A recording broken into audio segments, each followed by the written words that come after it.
best satisfaction that people can get is by helping other people. If we lived in a planet where everybody made it an effort to try to bring somebody up when they're down, try to create positive communication, work on themselves every single day, doing personal development, work on their health every single day, we'd be living in a much better world, but that's what our goal is. So I'll jump right in, and the first question that I'd like to take today is, I'm obese and I need help boosting my metabolism. What can I do? I hear this question a lot.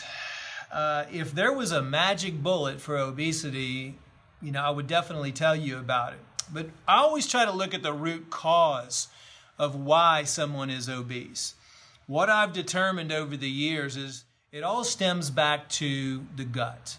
It all goes back to, do you have a clean intestinal tract? Do you have a clean liver? As a matter of fact, years ago I wrote a book called The 10 Super Secrets to Weight Loss and Obesity. And one of the things that we found was when the liver becomes congested and the liver becomes fatty and you have liver flukes and everything else in there, it alters your metabolism. Another thing that I've found is iodine deficiency alters your metabolism. Another thing is stress alters your metabolism. So when you address all of these different issues, and how we worked with people that were obese or that people that lost their energy or people that wanted to increase their metabolism, is we would start with an intestinal cleanse. Once we clean out their intestines and repopulate their intestines with the good probiotics, then we would move on to liver cleansing. And what we found was 3 liver cleanses for anybody who is suffering from weight gain, because the liver has a hard time breaking down the fats. So once you went through 3 liver cleanses and then moved on to a harmful organism cleanse, which now we're actually going to separate the harmful organism cleanse from parasites and then do a separate one probably for yeast, fungus, and mold, because we're finding that practically every single condition out there, obesity too, people have overgrowths. They have overgrowths of mold. They have overgrowths of fungus. It's all basically classified as under the same categories, mold, fungus, and yeast. If you are obese and your metabolism is slow, chances are that you might have one or many of the over 80 species of Candida now that they've identified. We're dealing with many pleomorphic organisms and funguses and molds and yeast that can actually change from a bacteria to a fungus, to a fungus to a bacteria.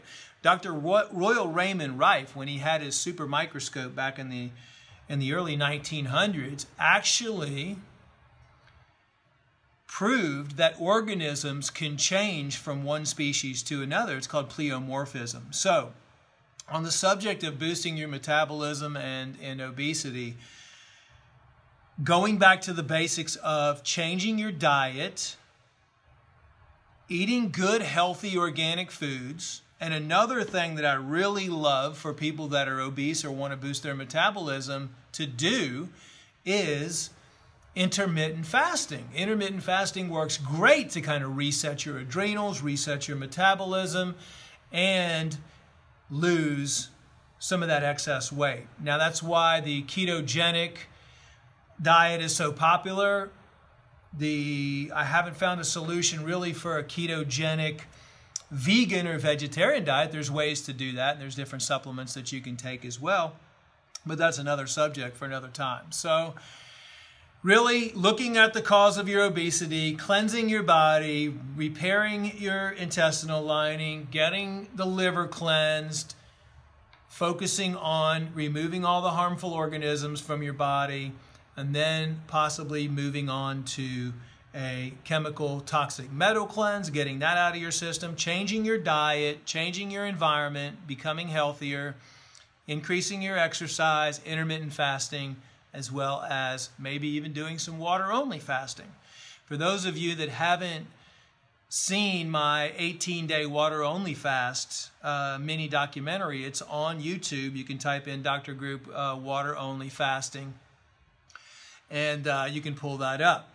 But you don't really need to do, and most people don't really need to do, water-only fasting. I mean, juice fasting works great. I mean, you won't get that autophagy and that stem cell production as much as you would with water-only fasting. But for the most part, juice-only fasting is very good to detoxify and help repair and help cleanse your body.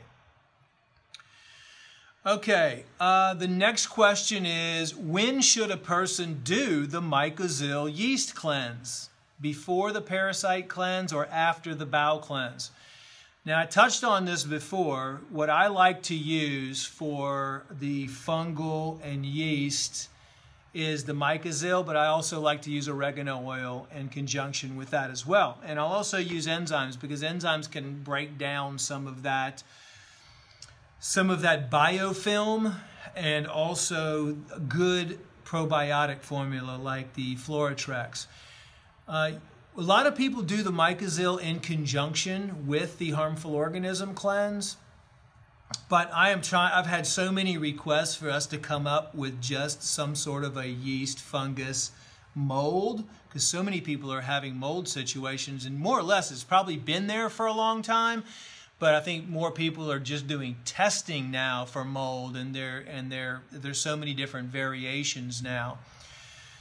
So I will be working on that. The Mycozil is the formula that we developed specifically for attacking and helping your body naturally eliminate yeast, mold, or fungus. So you can do that anytime. As a matter of fact, I myself do the harmful organism cleanse, periodically throughout the year, because I think that that's one of the things, and I'm sure everybody has heard this with family members or just through the talking to individuals, is that it's very hard for doctors, the allopathic doctors, the medical doctors in the clinics, and especially in Europe when they're on social medicine systems over there, to get a proper diagnosis, because everybody is being diagnosed, or they're not being diagnosed because they're not testing for mold and fungus and yeast, and they're not testing for harmful organisms and parasites, and they're not testing for liver functionality because there really is no medical good test for that. You can look at ALT, you can look at GGT levels on the blood, but we've still seen people that have come back with normal liver enzyme tests that we know their livers are congested. As a matter of fact, we've done close to over 1 million liver cleanses, and we've monitored those over the last 20 years. And from our research, we feel that about 90% of the people over 30 only have 15 to 40% liver function. Now, when you look at the amount of chemicals and toxins that are coming into the body on a daily basis, it's easy to understand why our livers are not functioning correctly, and our livers are not able to detoxify correctly, and our livers just can't handle the amount of stuff coming through. Our livers were originally designed, as well as our intestinal system, to be herbivorous, to break down plant foods, not meat, because if we do not have canine teeth to rip and chew flesh, we do not have a pipe-like digestive system like a carnivorous animal does, we do not secrete hydrochloric acid in our mouth, we do not have claws to catch and tear up meat animals. I mean, it's very basic that we were never designed to eat meat. And our livers were never designed to process more than 1 or 2 meals per day. And those meals were live nuts, seeds, vegetables, fruits, things that we could pick from a tree or pick from the ground or things in nature. When you take people that are eating 5, 6 meals a day, drinking alcohol, drinking artificial sweeteners, colas, this, that, we are bombarding our systems with so many toxic chemicals that the liver becomes congested, it becomes fatty. We're seeing fatty liver disease in kids that don't even drink alcohol. So The good news is it's very simple, and the body wants to heal itself very rapidly. That's why it's always going back to cleansing, cleansing, cleansing, cleansing, cleansing, and recognizing and educating yourself on what are these chemicals and what are these toxins that I need to look for and that I need to avoid. And it's baby steps. You know, you can start with, most people are living the 20-80 rule or the 30-70 rule, which means only 20% of the time they're healthy and doing healthy things, and 80% of the time they're doing bad and eating bad things and not exercising and being lethargic and watching shows and not getting enough sleep and under a lot of stress. Okay? So what we need to do is just shift that paradigm from 20-80 to 80-20. And you can do that slowly. It doesn't have, you don't have to make all these decisions at once. Just slowly start doing better, doing better.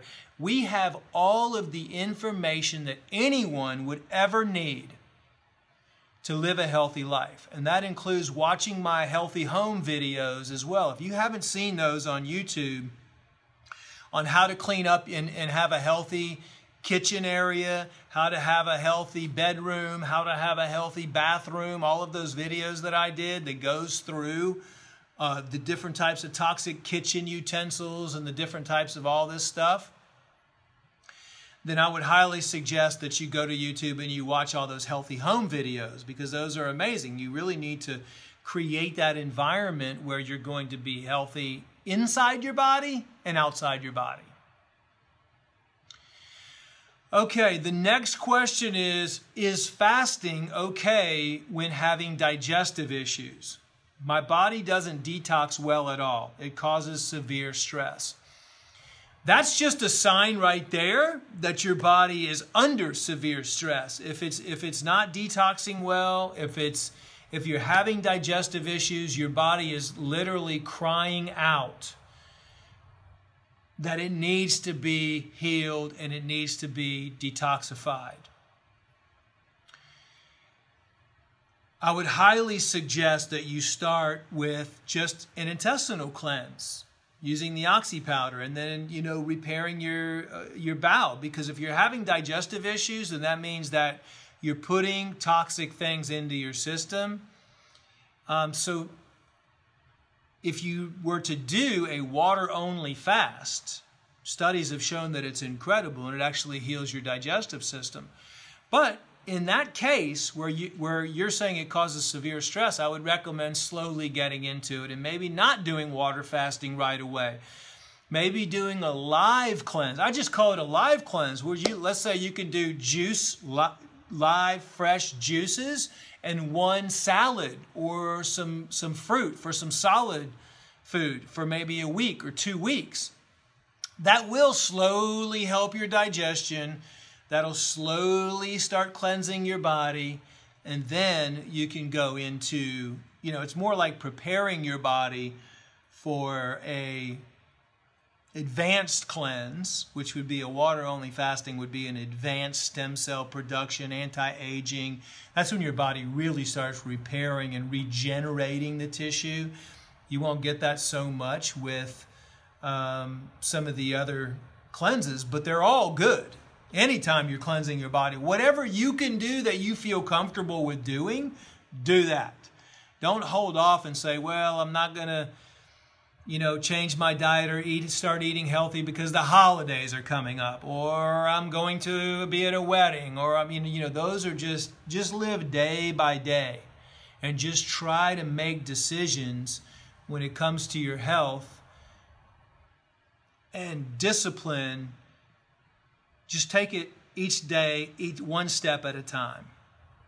But I can tell you this, if you're having digestive issues and your body doesn't detox that well, you're answering your own question. You need to detox, and just do it slowly. Just do it a little bit slower than normal, and you shouldn't have to go through that severe stress, and your body shouldn't have to go through that Herxheimer reaction or anything that could cause you to have any type of a healing crisis.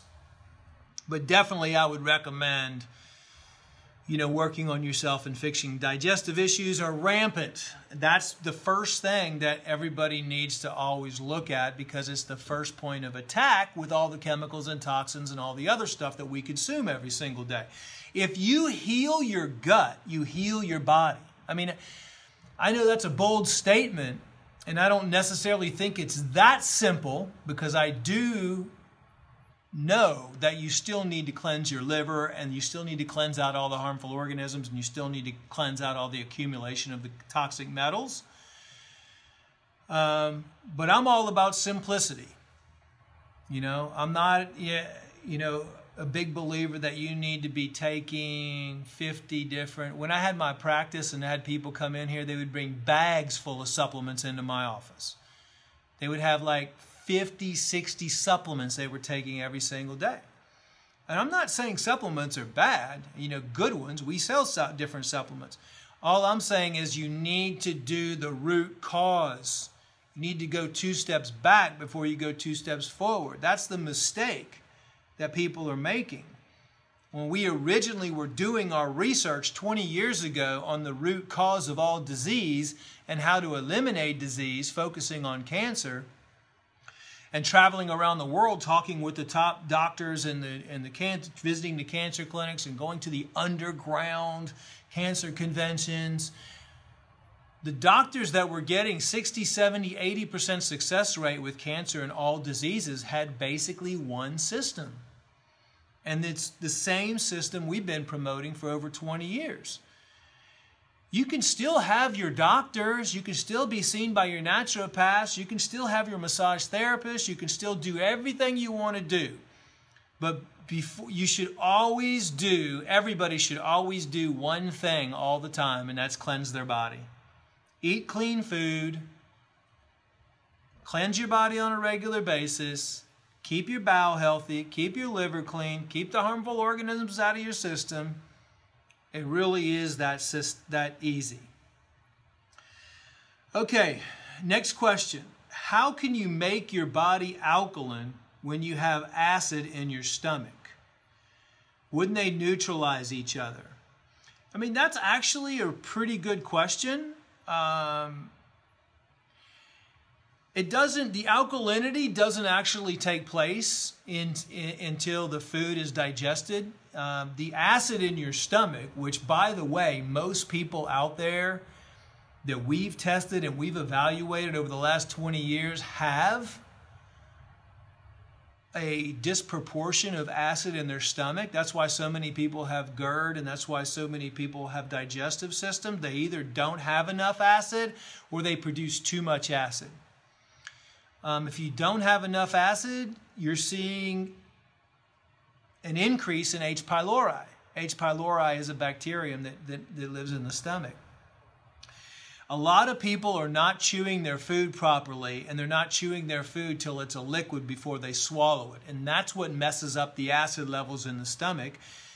It's also messed up by the types of food that we eat, right? Because if you have very highly acidic foods like meat and like beverages, carbonated beverages, processed food, microwave food, dead food, chemical ingredients in food, pesticide residues in food, all of that stuff causes an imbalance and causes your bloodstream to be acidic.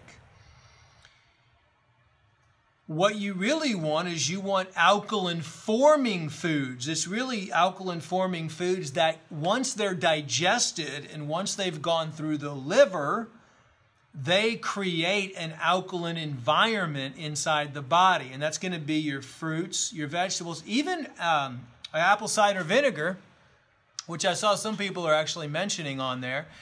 Raw organic apple cider vinegar is acidic. But when it goes into your system, because it's high in minerals, it actually creates an alkaline environment. And a lemon, for example, a lemon is very highly acidic. But when it gets processed in the system, because of its high electron capability, it produces alkalinity in the fluids in the body. Now, that's different for many people. Everybody has a biochemistry that's different across the board. But taking in the right type of water, not drinking alcohol, not taking in the things that are the high meat concentrations, the alcohol concentrations, the sugar concentrations, all of those things are going to contribute to causing an acid-alkaline imbalance within your system. And there are many people out there that say disease is manifested by an acid environment. And that's what we found. And we found that a lot of microorganisms, a lot of fungus, a lot of different types of harmful organisms like to live in an acidic, slightly acidic environment. That's why, again, it's so important to heal the bowel and balance out that alkalinity, that acid alkaline. You should be slightly alkaline. Okay, so that's why it is a good question. You know, you have acid in your stomach. You know, wouldn't it neutralize each other? And most of the time, depending on how you're breaking down those, it doesn't necessarily neutralize those. I mean, we could go into further detail about that, but mostly it's the fresh, organic, live foods that you eat, live foods, is going to be alkaline forming. Dead food, processed food, meat, any type of chemical drinks that you're drinking are all going to be acid forming, and those are what you want to avoid. There are some waters out there, some alkaline waters. I'm not saying those are necessarily bad. I'm not saying those are necessarily good. I always am under the philosophy that if you are drinking alkaline waters, you know, drink some distilled water. You know, don't let your body ever get used to one thing at a time. It's not bad, but, you know, drink your alkaline water one day, drink spring water the next day, drink distilled water the next day. You know, just cycle it. Because in nature, if you were out gathering your food, you might drink from one spring one day, you might drink from another lake the next day, you might, you know, be traveling and drink from another spring the next day, or you might be, you know, boiling water sometimes and drinking that as well. So, I mean, I personally think that switching up your water, like I drink hydrogen water, I drink alkaline water sometimes, I drink distilled water. So I switch up my water concentration so my body doesn't necessarily get used to one specific type of water. What kind of iodine should a young person take? So iodine, it comes in many shapes and forms. I mean, I would highly recommend you never go take the iodine from the drugstore that you put on your skin, because that's not iodine that you actually need inside your body. The iodine that we created is actually a nascent iodine, or it's a very highly efficient form to get iodine inside your system. If there's one supplement out there that I would always recommend and something that I take, it's because it's iodine, and let me tell you the reason why. Number one, iodine is a halogen, and if you look at the halogens on the periodic table, you're going to see fluoride, chlorine, iodine, and bromine. Those are all toxic except for iodine is actually toxic in its mineral form that you get from the earth. You have to detoxify it. You have to take it through a special process and to make it to where it's in its usable form. Now, every single cell in the body is dependent on iodine. So to answer the question about, can young people take iodine? Yes. That's something that you'll have to just, my kids take iodine. I have a 10-year-old and an 11-year-old, and just, 2 or 3 times a week, I'll give them 3 or 4 or 5, 6 drops each. Sometimes even more than that. I'll squirt a half a dropper full in their mouth. So it works really, really efficiently, and especially for children. Especially for children. You will see test scores go up. You will see some of the hyperactivity go down and start to become normalized. All the medical profession wants to do is drug kids. That's they just want to give them more drugs, mess them up even more, and not strategize and teach them how to utilize the skills that they have. Doesn't mean that you have some sort of a weird condition.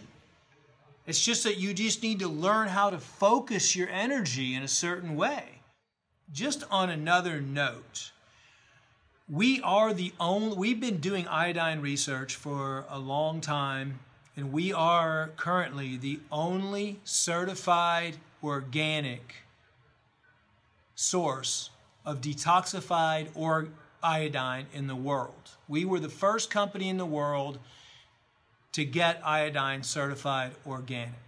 Just on another note, we've been doing iodine research for a long time, and we are currently the only certified organic source of detoxified iodine in the world. We were the first company in the world to get iodine certified organic.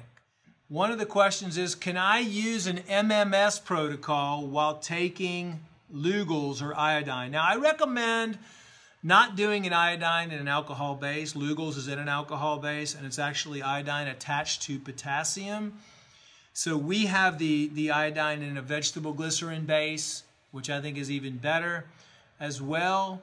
MMS, for those of you who are not familiar with MMS or MMS protocols, it stands for Miracle Mineral Supplement. Jim Humble, we've been working with him for years. As a matter of fact, I don't even know if I'm still on his DVD, but I used to be on his DVD at the end. Yes, you can use the MMS protocol while taking iodine as long as you're not taking the iodine or the MMS within 1 hour of each other. Thank you so much for all of your questions. I hope I can answer any further questions. Just feel free to post them. And with that being said, have a wonderful, happy, and healthy day.